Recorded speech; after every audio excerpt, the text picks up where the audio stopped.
सभी का स्वागत है एमपी न्यूज 24 में। मैं आपके साथ साक्षी गुप्ता। ये बढ़ते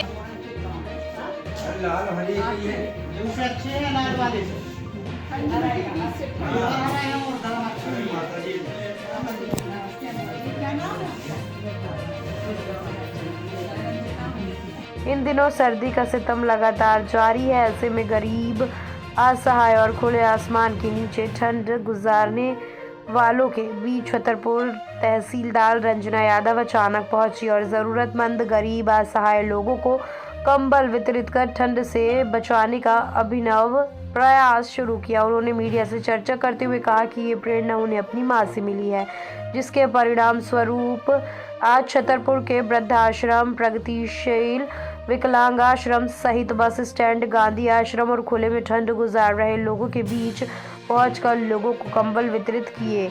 उन्होंने कहा कि नर सेवा ही नारायण सेवा है। कुल मिलाकर अब तक ठंड शुरू हुए 1 माह से अधिक समय हो चुका है, लेकिन कोई भी जनप्रतिनिधि गरीब असहाय लोगों के बीच नहीं पहुंचा। ऐसे में छतरपुर तहसीलदार रंजना यादव की ये पहल अनुकरणीय है। छतरपुर से एमपी न्यूज 24 के लिए कैमरामैन हिमांशु शुक्ला के साथ संयुक्त रिपोर्ट।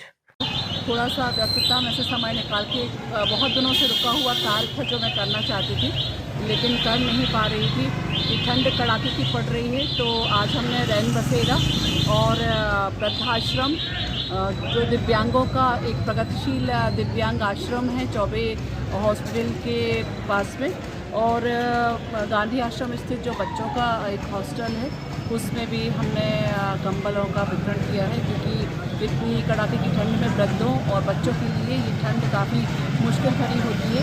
तो मेरा एक थोड़ा सा प्रयास है कि मैं उनकी कुछ किसी काम आ सकूं, और इस तरह के प्रयास आगे भी जारी रहेंगे। और जैसे आप बस स्टैंड पे भी आप दिखी हैं, आपने बस स्टैंड में हुआ हमारा खड़े हनुमान जी के मंदिर है डाकखाना पर, जो वृद्धजन ऐसे असहाय और गरीब व्यक्ति दिखाई दिए हैं जिनके पास में गर्म कपड़े नहीं दिए, तो उनके लिए भी कंबल का वितरण किया है। और इस तरह के अपन जो भी सेवा बनेगी लोगों की। क्या उद्देश्य, किस आज आपके द्वारा कितने लोगों को कंबल बांटे गए? लगभग 80 के करीब। क्या उद्देश्य रहा और किसकी प्रेरणा आपको मिली जिससे कि आपने इस प्रकार का जो वितरण किया गया? विगत दिनों जबलपुर गई थी, जो मेरा गृह नगर है, और मेरे माता का ये प्रेरणा थी कि हमें ठंड में और गर्मी के दिनों में प्याऊ, ठंड के दिनों में हमारे लिए लोगों के लिए गर्म कपड़े और कंबल का वितरण करना चाहिए। तो लगभग 1 माह पहले उन्होंने मुझे कंबल रखवाए थे, लेकिन मैं अब व्यस्तता के कारण क्षमा चाहती हूँ, लेकिन ये मैं कार्य नहीं कर सकूँगी। और बार बार याद दिलाया जा रहा था माँ के द्वारा कि आपने कंबल का वितरण किया कि नहीं, और आगे भी इस प्रकार के कार्य मैं करती रहूँगी। ऐसा मैं ईश्वर से प्रार्थना है कि वो मुझे अवसर प्रदान करें और लोगों के अपन कुछ काम आ सके, कोई जीवन धन्य हो।